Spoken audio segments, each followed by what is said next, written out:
This is day 2 of the mailbag. Mr. Perfect is perfect, and the subject is Curt Hennig. Konnan and Disco. Disco, I love the match with you and Curt on December 22nd, 1997, as I'm a huge Curt Hennig fan. I love hearing about his ribs. I love watching his wrestling. You remember that match?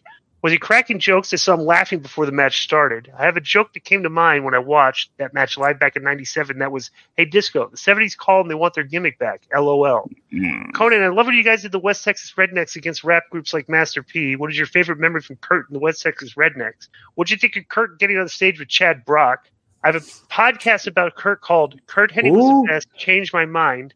I would Chad Brock, the remember the country music guy. I would love it if you checked it out. Also, can you both tell me what was the greatest rib he ever pulled on both you and Disco? That's Stephanie from Lancaster County.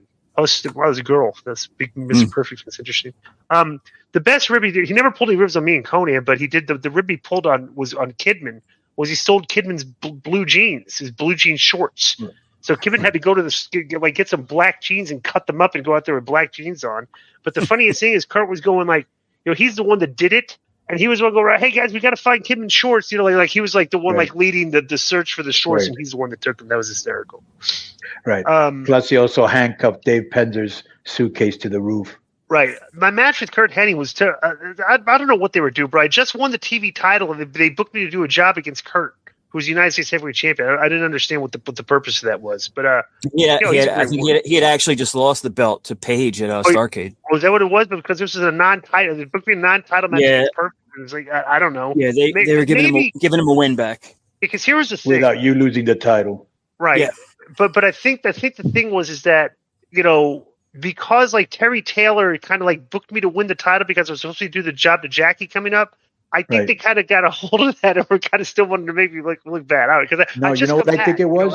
This is what I think it was. You had good heat back then. So he was going to beat somebody with heat without taking the title. That's what I think. Yeah.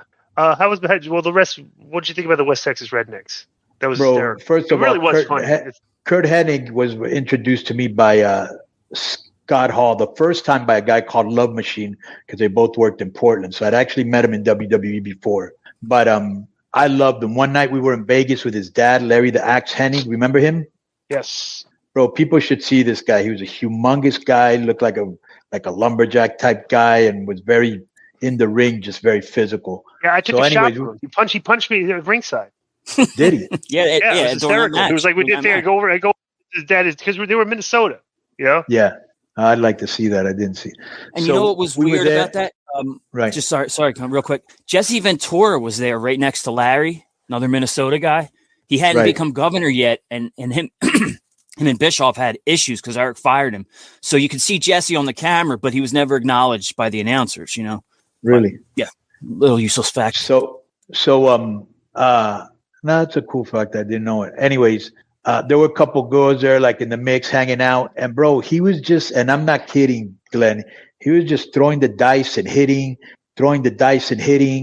and I was like, this is crazy. And then we went to the blackjack table, which, as you know, is my favorite, and he was doing really wild, hitting on 17 and not going over. Right. I mean, it was ridiculous. This guy, I couldn't believe it. Yeah, right. He was perfect, bro. He was, and the whole time laughing, drinking, having a good time. He used to shots at Jack Daniels. Yeah, he was always a shot at Jack. Yeah. He was always in a good mood. And he didn't really like at first the redneck idea, the Texas whatever. Yeah, but he was getting over. So he liked. And I told him, and I remember telling him in the locker room once, I go, bro, let's just make this work and have fun. Getting in the dumps. You're Curt Hennig. Let's make this work. It ups our stocks. And we got on board and we had a great time every night.